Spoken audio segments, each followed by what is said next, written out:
My husband just wasn't cutting it. 3 years together, and at most, we'd have intimacy once a week. Even a missionary would look at him and call him the real MVP. I couldn't take it anymore and divorced him. My friend decided to take me to a high-end nightclub to let loose. And guess what? Turns out, the nightclub was owned by him. 1. The night of the divorce, the night I got divorced, I was practically bouncing with excitement as my friend and I headed to the city's most infamous nightclub. The moment I walked through the doors, my eyes locked onto something I couldn't look away from. On stage were men. Not just men, absolute gods. Muscles, six-packs, and suspenders that seemed ready to snap at any moment. Those rippling movements? They weren't just muscles, they were tugging at my heartstrings. My bestie wasn't lying. The owner of this place clearly knew what he was doing. Screw it. I wasn't going to pretend anymore. God knows how long I'd been craving this. I grabbed Olivia's hand, tears slipping down my face in sheer disbelief. Pinch me, this can't be real. Olivia yanked her hand back, looking at me like I was pathetic. Look at you, acting like you've never seen a man before. My tears turned into waterfalls. Do you even know the hell I've been living in these past 3 years? Ethan looked like he was capable of, well, everything. Tall, broad-shouldered, with hands that could probably out-sculpt Michelangelo. I had pretended to be a sweet, innocent girl and spent 3 months chasing him before we got together. On our wedding night, I thought I was in for the most unbelievable night of my life. And it was unbelievable, just not in the way I'd hoped. My seemingly perfect new husband introduced me to his 3 rules plan right off the bat: fixed time, fixed rhythm, fixed position. I thought alcohol might spice things up, but he confiscated my drink. Then handed me a glass of chamomile tea. Alcohol is poison for the body, and lust is a blade that cuts to the bone. We're young. We need to learn self-control. Ladies, do you know the heartbreak of being told time's up right when things are about to heat up? Do you know the pain of having the perfect man who checks all your boxes, except the most crucial one? I was about ready to kneel before him in desperation, and what did he say to me?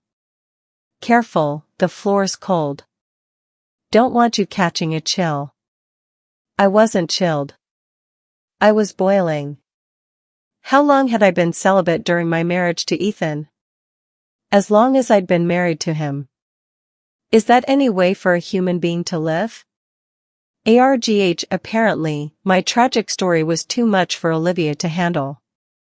By the time I finished, her eyes were glistening with tears, and she was thumping her chest so hard I worried her implants might pop. Tonight's on me. You go wild too. Midnight Madness, the midnight show was about to start. Olivia dragged me to the front row like a rabid fan, shoving dollar bills into my hand while winking and smirking. Don't say I never gave you a chance. When you see one you like, just slide the cash into their pants. Touch it, and you're already winning. Before I could process what was happening, the lights went out. When the lights came back on, the stage was filled with muscle-bound men in white dress shirts and tailored pants. Every single one of them looked like their bodies were about to burst out of their clothes. The beat of the music dropped. Their shirts ripped open, the crowd erupted in screams. Oh my God, was I in Magic Mike? I clutched the cash in my hand. Every guy looked incredible. Where was I supposed to start? One of the dancers came closer, grabbed my hand, and placed it on his chest. Oh my, so firm, but then I felt it. Someone was watching me. I scanned the room, and my gaze landed on a man standing by the upstairs VIP booth, a cigarette between his fingers. He was staring right at me. Why did he look so familiar? Wait, why did he look like Ethan? His gaze lingered on me, unapologetic and intense. When I finally locked eyes with him, he extinguished his cigarette, picked up his glass of whiskey, and raised it in a silent toast. My legs nearly gave out. I reached over to grab Olivia's head, forcing her to stop waving cash at the dancers. "Who's that?" I stammered. Olivia glanced over and nearly cursed. "Holy crap, are you kidding me? That's the boss. How did we get lucky enough to see him in person tonight?" My jaw dropped. What? Wasn't he a professor? What? Wasn't he, practically a monk? What? What in the world was going on? 3. The divorce. Ethan and I had a peaceful divorce. We had no shared assets or kids to fight over. Even the clerk processing our paperwork kept glancing at us, eventually unable to resist asking, "You two look so perfect together. Are you sure you don't want to reconsider?" I could feel Ethan's gaze on me, but all I could think about was the countless rejections I'd endured. Week after week, every time I tried to initiate something, he'd shut me down. I'd begged, I'd pleaded, and I'd been turned down so often I was convinced he was just not into women. No, he couldn't love me. He probably just married me because he hit a certain age and decided it was time. Literally any woman would have done. I'd tried to talk to him about it, but every time felt like punching a pillow. Whenever I got mad, Ethan would just look at me with that calm, condescending gaze, like I was a kid throwing a tantrum over candy. "Don't be upset, sweetheart." He didn't respect me at all. The more I thought about it, the angrier I got. Even Ethan, lying next to me, looked especially detestable. "I want a divorce." Ethan paused, clearly caught off guard. "Divorce?" "Yes," I said stiffly, fueled by pent-up frustration. "You don't love me at all." "I'm going to sleep in the guest room." "Forget it, I'll go." He sighed lightly, pressing me back down. And just like that, we entered a cold war. On the day we agreed to finalize the divorce, Ethan drove me to the courthouse. The entire drive, he barely spoke, his eyes fixed on me from time to time. As we parted ways, he finally asked, "Sophie, why are you really divorcing me?" I couldn't bring myself to say it. Ethan gave me a long, searching look, but didn't say anything else. Still, a strange shiver ran down my spine. It had to be my imagination. Ethan was the owner of a private elite club? So all this time. The revelation hit me like a lightning bolt. In shock, I instinctively downed a few extra drinks to steady my nerves. Having never been much of a drinker, I didn't know you were supposed to mix liquor with something else. I gulped down several glasses straight and quickly started feeling lightheaded. Olivia had disappeared somewhere to mingle, leaving me alone. The multicolored lights of the bar were dizzying, making my head spin even more. I stumbled toward the restroom, but by the time I came out, I was so disoriented I couldn't find my way back. After wandering aimlessly through a maze of hallways, I ended up somewhere unfamiliar. I leaned against the wall, trying to compose myself before heading back, but a group of unsavory men blocked my path. "Hey there, gorgeous. All alone? Get lost." "I don't know you," I snapped, trying to push past them. But they grabbed me, forcibly dragging me toward a dark stairwell. "Come on, don't act like that. We're just here to have fun." One of them shoved something into my mouth. I panicked, struggling to escape. "Don't touch me, stay away," but the alcohol had dulled my senses, and I couldn't fight them off effectively.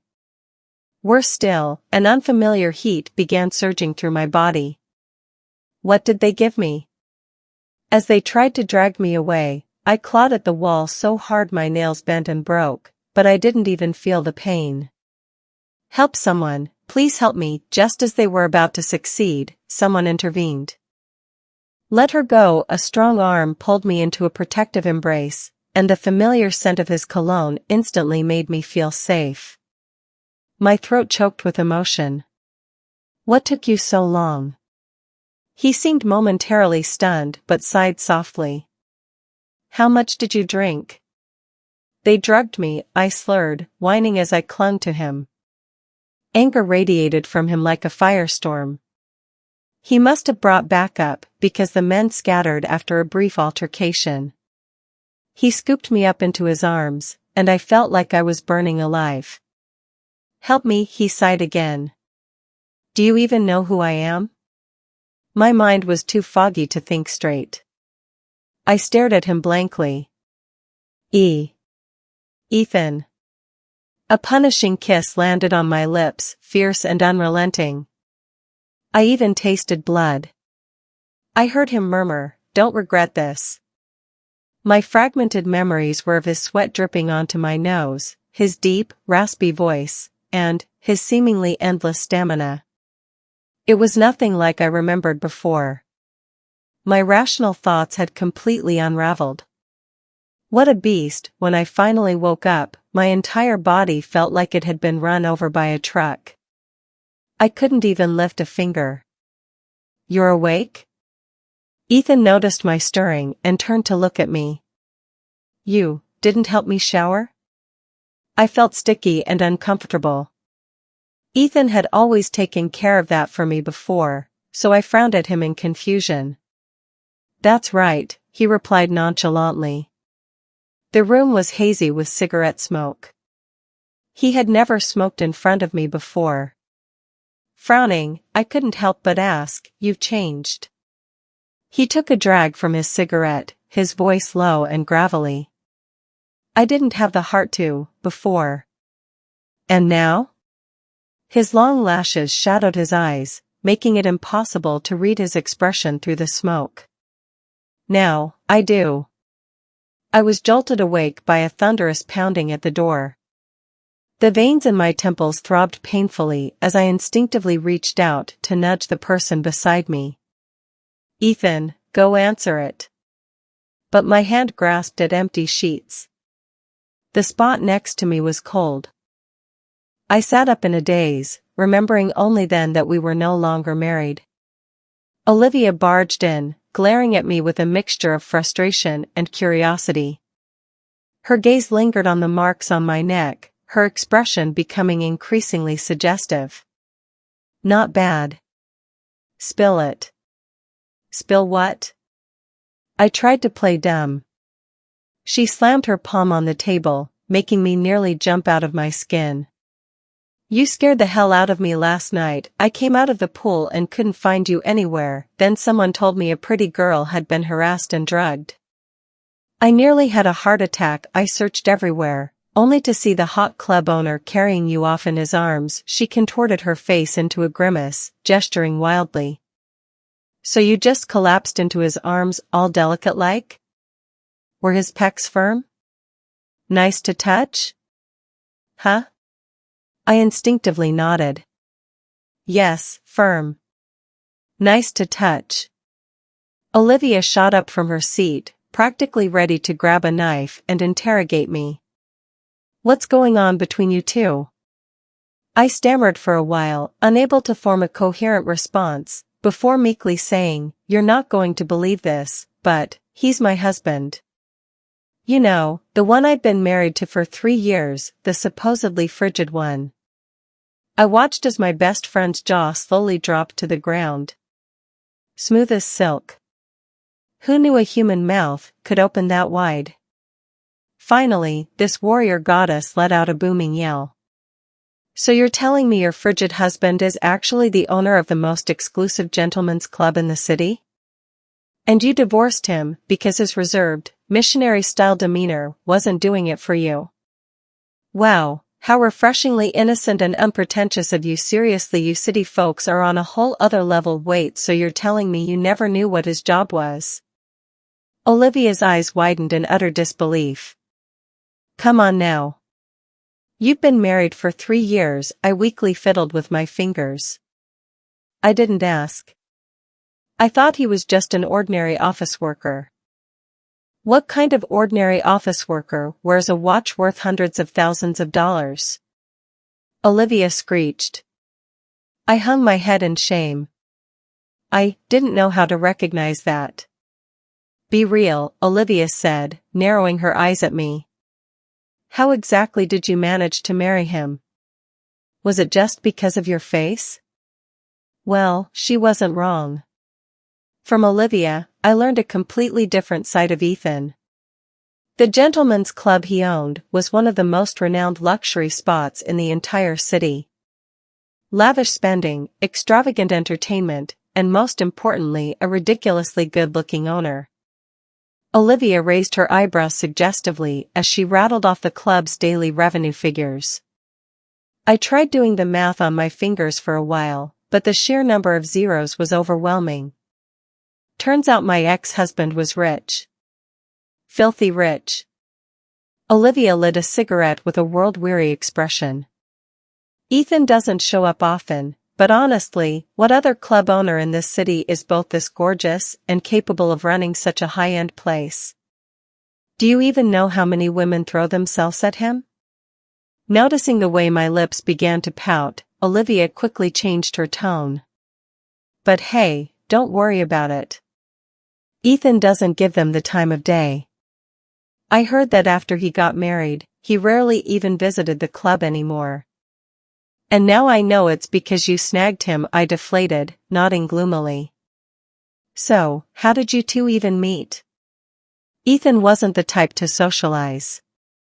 The only time he ever appeared in front of my friends or family was at our wedding. Olivia had been abroad at the time and couldn't make it. A twist of fate. No, there was no twist of fate. He clearly didn't like me, so why would he willingly spend time with my friends or family? After so long, it was obvious. Why keep lying to myself? Back when I had just graduated, I landed my first job at a small private company. My boss took me along to entertain some clients over dinner. I was so naive back then. I thought it was just going to be a meal. But before I'd even had a sip of alcohol, one of the clients, a middle-aged man with a greasy face and reeking of booze, had already placed his hand on my thigh. He kept muttering about how I'd have everything I wanted if I just stayed with him, while the others at the table egged him on, saying how lucky I was. I was terrified. I excused myself, pretending I needed to use the restroom, and tried to slip away. But the client followed me out, grabbed me in the hallway, and started dragging me back toward the private room. My boss? That scumbag had already taken off, abandoning me the moment things got dicey. It was Ethan who happened to step out of the room next door and intervened. I can still remember that moment vividly.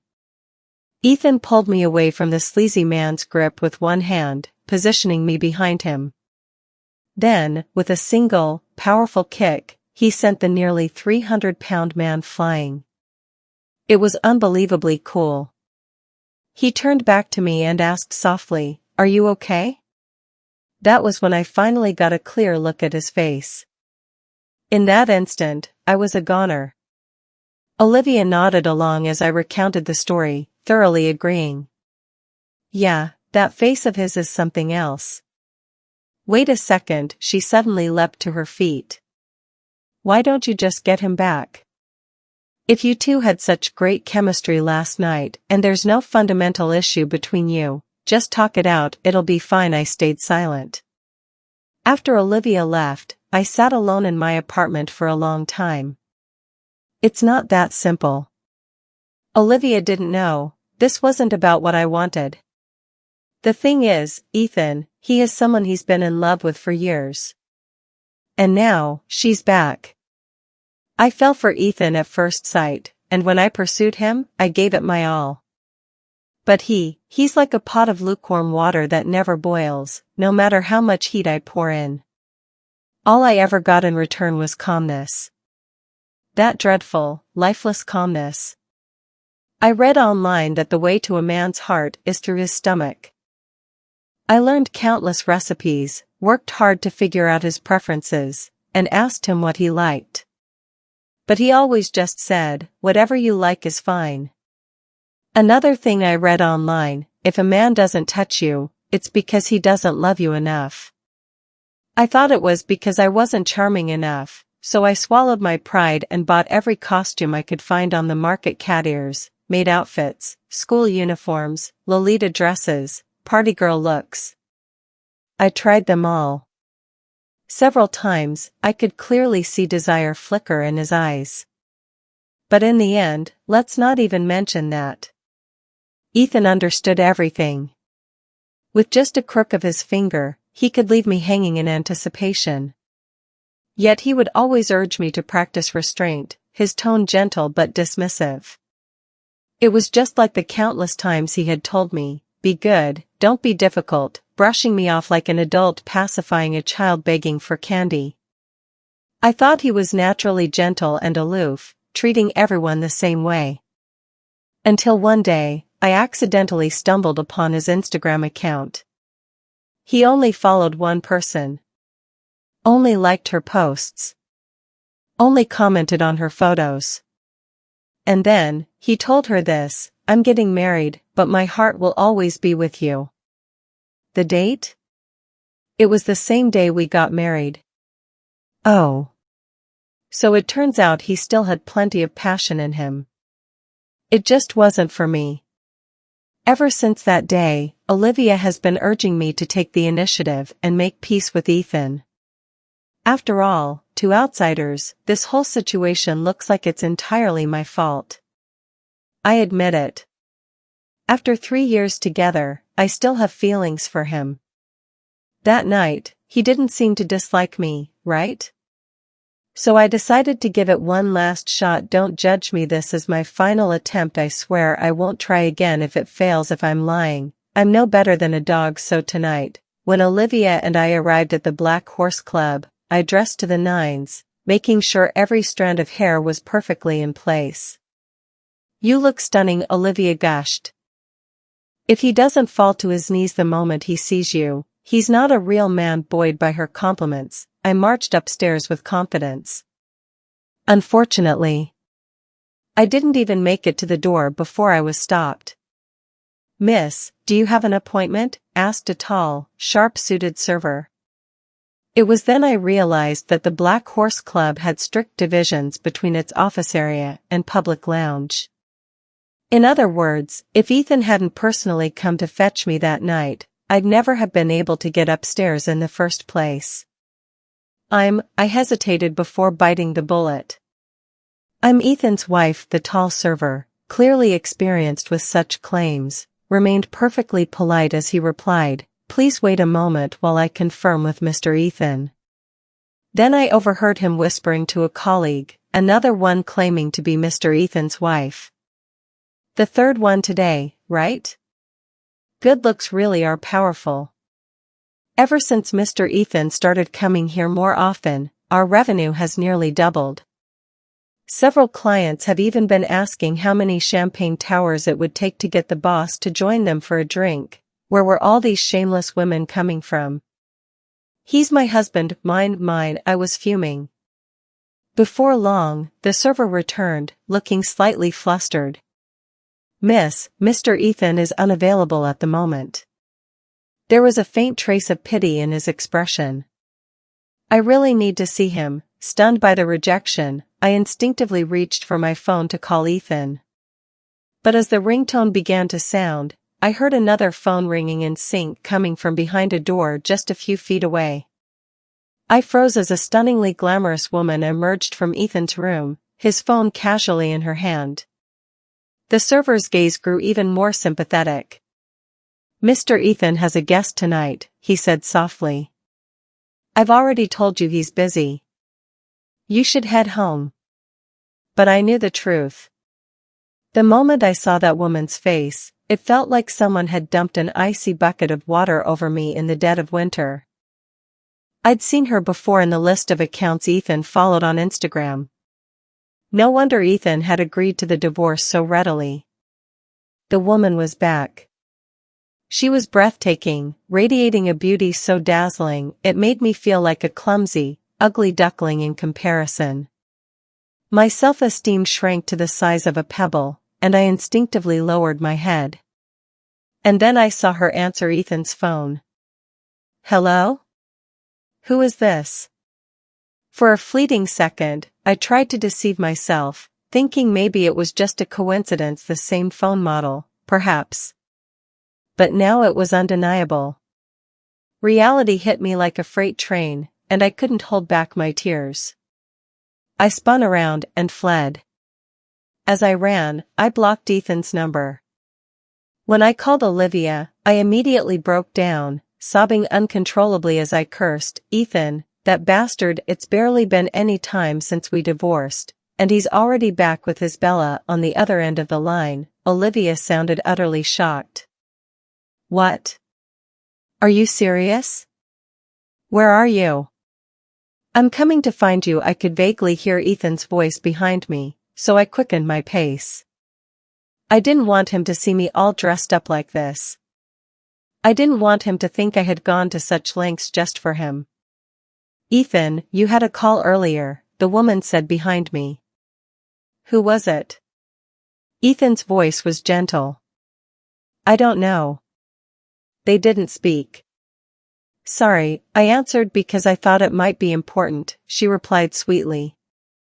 "It was just a number, though. You hadn't saved it."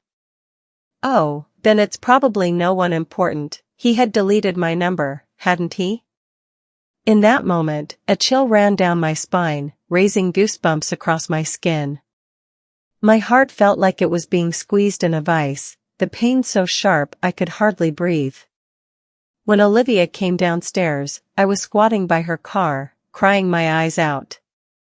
She almost kicked me by accident and jumped in surprise. "What's going on?" she asked, pulling me up and shoving me into the car. "No crying. Tell me everything." Now, between sobs, I explained the whole story to her. Olivia went silent. She kindly turned off the car's interior lights and handed me a roll of toilet paper. "Go ahead, cry it out. Don't you have tissues?" I sniffled. "Toilet paper is for, you know." "Shut up. Aren't you coming down?" It was Ethan's voice. Every hair on my body stood on end, and I froze in place. Was he here for me? Ethan circled the parking lot a few times before pulling out his phone to make a call. I was almost ready to get out of the car when I saw her Bella, his dream girl. So, that's who he was calling. The headlights of Ethan's Mercedes G65 flashed briefly, and then Bella gracefully slid into the passenger seat. The deep growl of the 12-cylinder engine echoed through the parking lot. Olivia and I sat in a corner of the lot, choking on exhaust fumes. What was I thinking? Why would he ever come looking for me? I was a wreck for a while after that. Even though I blocked his number, I didn't block him on social media. I couldn't explain it, but I found myself sneaking peeks at Ethan's posts from time to time. It was strange. Bella was back, so why hadn't they made it official yet? Olivia couldn't stand my self-inflicted misery. Come on, the best way to get over an ex is to start a new relationship, and with that, she introduced me to Zoe, a 6'1" college junior. I have to admit, Zoe was actually quite good-looking. Pale skin, droopy eyes, and a small mole under one of them, a look that's all the rage for those charming puppy boy types these days. Olivia was thrilled. She practically shoved me into his arms. Doesn't this just scream hot older sister and cute younger guy vibes? She declared smugly. Let's go, big sis is taking you out tonight. Reluctantly, I exchanged contacts with Zoe. So, how much do you owe her? I asked him. Zoe, ever the honest one, showed me his chat history with Olivia. There it was, clear as day, take good care of her. $5,000 a month. He even emphasized his moral boundaries and principles to me. I only do companionship, nothing else, he insisted. A man's chastity is his most valuable dowry. Wait, what? If you're so principled, why are you even doing this? Olivia dragged me out for drinks one evening. I glanced at the date and understood immediately this was supposed to be her engagement day. And she had the audacity to laugh so hard at my misery? Olivia wasn't much better off herself. She had loved this guy, Sam, since they were kids, always following him around like a shadow. They finally got together, and everything was perfect up until the day before their engagement. That's when Sam and her best friend ran off to another country together. And the cherry on top? It wasn't until after they left that Olivia discovered her so-called best friend had been Sam's dream girl all along. Predictably, Olivia ended up sobbing into her drink. Sam is such a jerk, Zoe and I nodded along, one of us on each side of her. Totally a jerk, we agreed. A complete scumbag, absolutely. By the end of the night, she suddenly clung to me, bawling her eyes out. I treated her like my closest friend, and they always acted like they hated each other in front of me. I was so worried they wouldn't get along. But all this time, not only did they know each other, but Sam had been in love with her for years. Do you think they saw me as a complete idiot? Once Olivia had cried herself out, she was so drunk she could barely stand. It took a combined effort from me and Zoe to drag her back to my place. The moment we got her out of the car, she threw up all over Zoe. Even Zoe, with all his charming patience, looked like he was about to snap. After dumping the drunken mess on my couch, Zoe turned to me. "Hey, can I borrow your bathroom to clean up?" he asked, sniffing his shirt with a grimace. His pretty face scrunched up in disgust. "Go ahead, it's all yours," I said, glancing meaningfully at him and then at Olivia, who was sprawled out like a dead fish on the sofa. I had noticed it back at the bar. Zoe's tone with Olivia was completely different from how he spoke to me. It seemed like they were bickering, but in reality, he was constantly finding ways to draw her attention. Spring is in the air. Just then, my phone rang. Olivia clung to me like an octopus, so it took some effort to answer the call without dropping it. I didn't even check who it was. "Sophia, you're out drinking with a guy tonight?" Ethan's icy voice boomed from the speaker. I jumped, nearly flinging my phone across the room.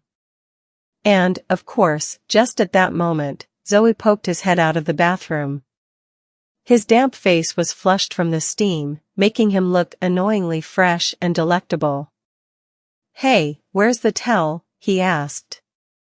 "Isn't it right there?" I replied without thinking. Ethan emerged from the bathroom, already wrapped in a towel, a sly smile tugging at the corner of his lips, like a cunning little fox. On the other end of the phone, Ethan's voice clearly reached Zoe's ears. There was a brief pause before he forced out a question, his tone sharp, almost guttural. "Who are you with?" Even through the phone, I could sense the brewing storm emanating from him. Before I could respond, Olivia suddenly smacked the phone out of my hand with a loud clap. It hit the floor and shattered into pieces. She then slurred her words as she scolded me. "Don't talk to bad guys," and just like that, she passed out. I stared at the fragmented remains of my phone, a mixture of disbelief and despair washing over me. The screen was completely black. Great. So much for that. It was already 11 p.m., far too late for Zoe to return to her school dorm. Since I was deliberately trying to play matchmaker for the two of them, I decided to let him crash on my living room couch for the night. Zoe, ever the eager-to-please type, made an effort to impress. First thing in the morning, he was up and dressed neatly, having already used my washing machine to clean and dry his clothes the night before. Now, he was a clean and polished golden retriever of a man, his curls bouncing with renewed vigor. I handed him the guest access code for my apartment and went back to sleep, indulging in a lazy morning. What I didn't anticipate was the sudden, thunderous crash at the door. Both Olivia and I jolted upright in bed, startled out of our sleep. What the hell was that? I scrambled out of bed, still half asleep and barely dressed, nearly tripping in my haste. When I looked up, I was met with the sight of Ethan storming into my apartment, his expression dark and brooding. Behind him, Zoe lay sprawled on the floor, clutching his face where he'd clearly been punched. His morning haul of dumplings, porridge, and steamed buns was scattered across the floor. "What's your relationship with him?" Ethan demanded, his tone accusatory. The audacity. How dare he question me? His Bella had even taken his phone, and yet here he was, calling me out. The hypocrisy was staggering. "What does it matter to you?" I snapped, my voice trembling with suppressed anger. Ethan's gaze flicked over my disheveled sleepwear and the unshed tears brimming in my eyes. His expression darkened further. "Are you worried about him?" His voice was cold, almost mocking. "Did you two spend the night together?" "Actually, there were 3 of us," I retorted, my tone dripping with sarcasm. "Enjoying the show?" Right on cue, Olivia emerged from the bedroom, fully recovered from the previous night's drunken antics. With the energy of a battle-hardened warrior, she shoved Ethan aside with her shoulder and crouched to help Zoe up. "You know that viral post from that Korean reality show, So Cold?" she asked, addressing no one in particular. "That's exactly what he looks like right now." Sure enough, Zoe was sitting there, tears welling up in his eyes as he looked at Olivia with a pitiful expression. "It hurts so much," he whimpered. "Unbelievable. What are you even doing here?" I demanded, glaring at Ethan. He looked thinner than usual, his jawline shadowed with stubble, as though he hadn't slept all night. "I waited outside your place the entire night," he admitted, his voice tight with suppressed frustration. "Your phone was off. I thought something had happened to you. Then I saw him coming back this morning. Did you text her before your wedding?" I interrupted, cutting off his self-pitying monologue. Ethan froze, his silence speaking volumes. After a moment, he asked, "You saw it?" He didn't even bother denying it. I could feel the anger bubbling up inside me, threatening to spill over. "What's the deal with your engagement to her, then?" I pressed, my voice shaking as I fought back tears. I refused to cry for someone like him. Ethan's eyes bore into mine, his expression unreadable. "So, this is why you want a divorce?" he asked quietly. I clenched my jaw, refusing to answer. On our 1-year anniversary, I had spent the entire day preparing a dinner filled with all his favorite dishes. But he never came home on time. By the time he returned, the food was cold, the oil congealed into an unappetizing mess. While I waited, I heard the chime of a new message from his computer in the study. The screen was still on, and curiosity got the better of me. I clicked on the flashing notification. And that's when I saw a message he had sent to Bella. "I got married today, on the day we promised. I miss you." The notification remained on my screen for 4 hours, from 8 p.m. to midnight. I stared at it until my eyes hurt, until the notification finally disappeared, replaced by the message, "Video call ended." When Ethan finally came home, it was already the early hours of the morning. He reeked of alcohol and didn't even notice me sitting silently in the darkened living room. I used to think he was just busy with work. But that night, I realized he had been busy with someone else. So why did he marry me? From that night on, I stopped asking him to celebrate anniversaries with me. Zoe chose this moment to approach me, gently taking my hand in his. His voice was soft, almost soothing. Sis, men like him don't deserve any sympathy. I'm different.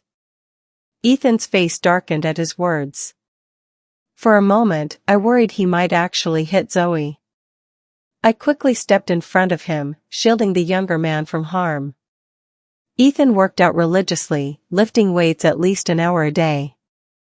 There was no way someone as fragile as Zoe could withstand one of his punches. Are you defending him now? Ethan asked, his tone laced with bitterness. Olivia chimed in from the sidelines, her tone dripping with sarcasm. Oh, so you've got your Bella, but you're still out here playing the jealous ex? What's the matter? Not content with having your cake and eating it too?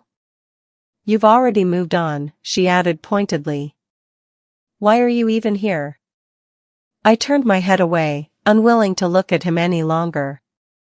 What's between us has nothing to do with her, Ethan said after a moment of silence, his tone resolute and firm.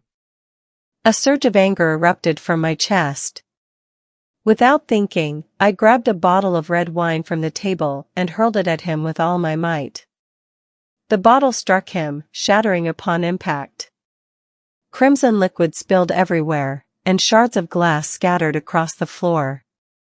Get out! The moment the door clicked shut behind him, I could no longer hold back. I collapsed to the floor, sobbing uncontrollably. I made up my mind to start a new life. Olivia couldn't have been more supportive, immediately taking it upon herself to find blind dates for me. But before I could even meet a potential suitor, Ethan's Bella showed up at my doorstep. I work at a law firm, and she specifically requested me. Business had been slow lately, so my boss assigned the case to me without hesitation. It just so happened that I wasn't in the office when she came by, and her client file didn't include a photo. It wasn't until we met in person that I realized who she was. You're Ethan's ex-wife? Isabella gave me a once-over, her gaze filled with disdain as if I were some large piece of trash. You don't look like much, she sneered.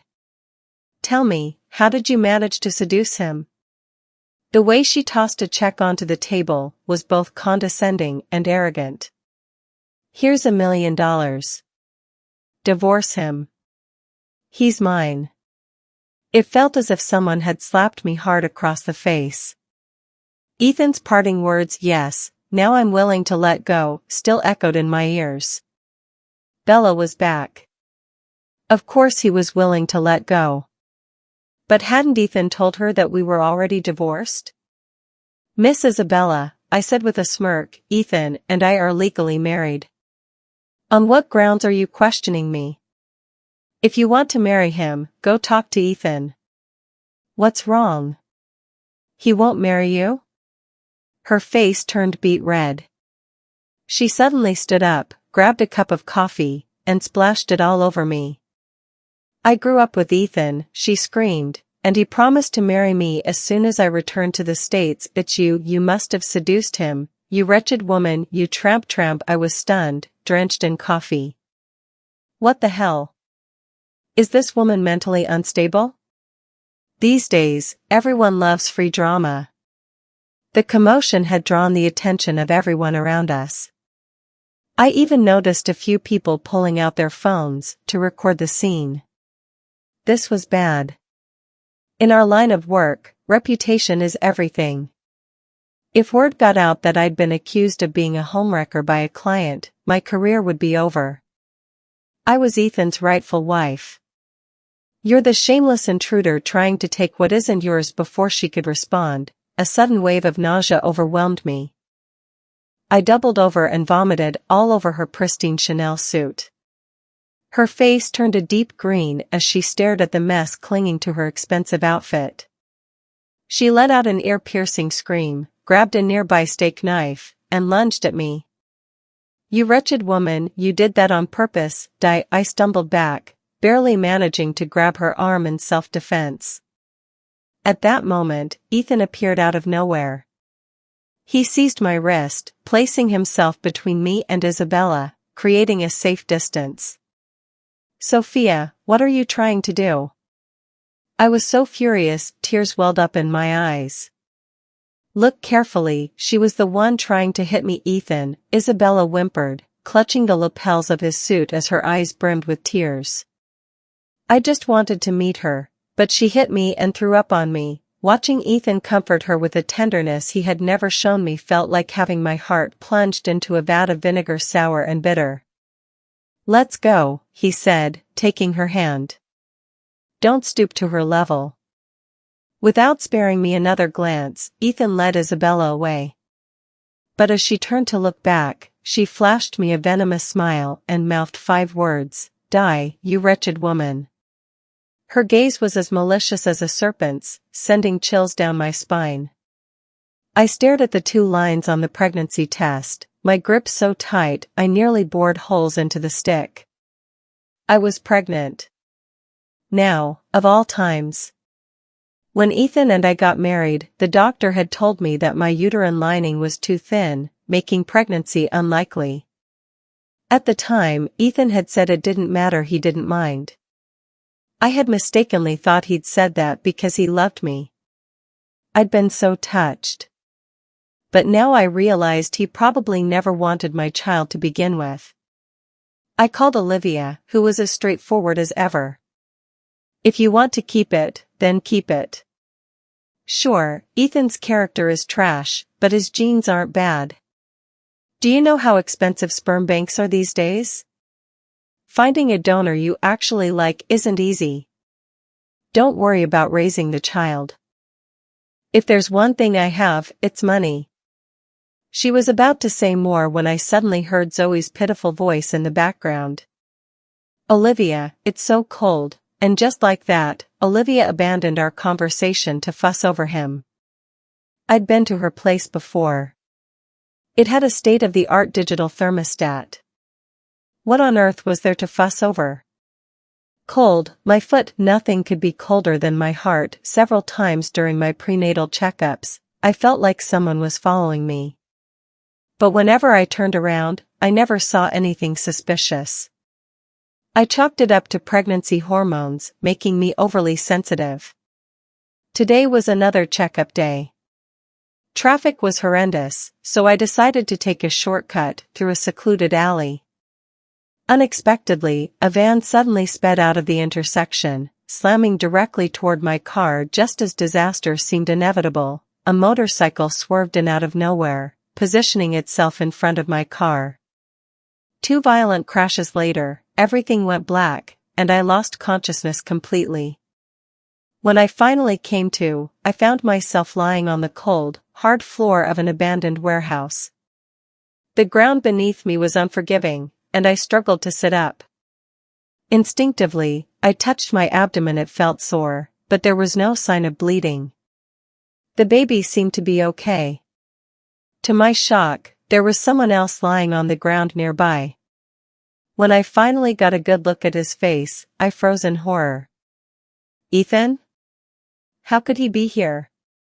His face was covered in blood, and his left leg was bent at an unnatural angle. A shard of white bone protruded grotesquely from the wound, with fresh blood still seeping out. His injuries were far worse than mine. I didn't dare shake him awake, nor did I know where to touch him without causing more harm. For a moment, I was completely at a loss. My lack of first aid knowledge left me helpless. Judging that he needed to stop the bleeding, I gritted my teeth and tore off a strip of fabric from my dress, tying it tightly above the wound to stem the blood flow. The pain must have roused him, because Ethan groaned, stirring awake. His entire body tensed until he saw me, and then he visibly relaxed. His first words were, "Sophie, are you okay? Why would you be so reckless? You really thought riding a motorcycle to block it was a good idea?" I started to scold him, but my voice cracked halfway through, betraying my emotions. By now, I understood perfectly well what had happened. Isabella had tried to kill me, and Ethan had used his motorcycle to shield me, which was why he was in such a dire state. "I'm fine, don't worry about me," he said reassuringly. "Who brought us here?" I asked. I was an ordinary, law-abiding person. I couldn't imagine what I might have done to provoke such a dramatic, almost fictional event like this. It was Isabella, Ethan said, his face darkening. She's out of her mind. I stared at him, wide-eyed. Between labored breaths, Ethan explained, her family has a history of mental illness. Isabella has been obsessively fixated on marrying me since we were kids. Any woman who got close to me was attacked by her, causing me no end of trouble. After her mom passed away, her condition worsened. Her father approached my family, asking us to cover the costs of sending her abroad for treatment.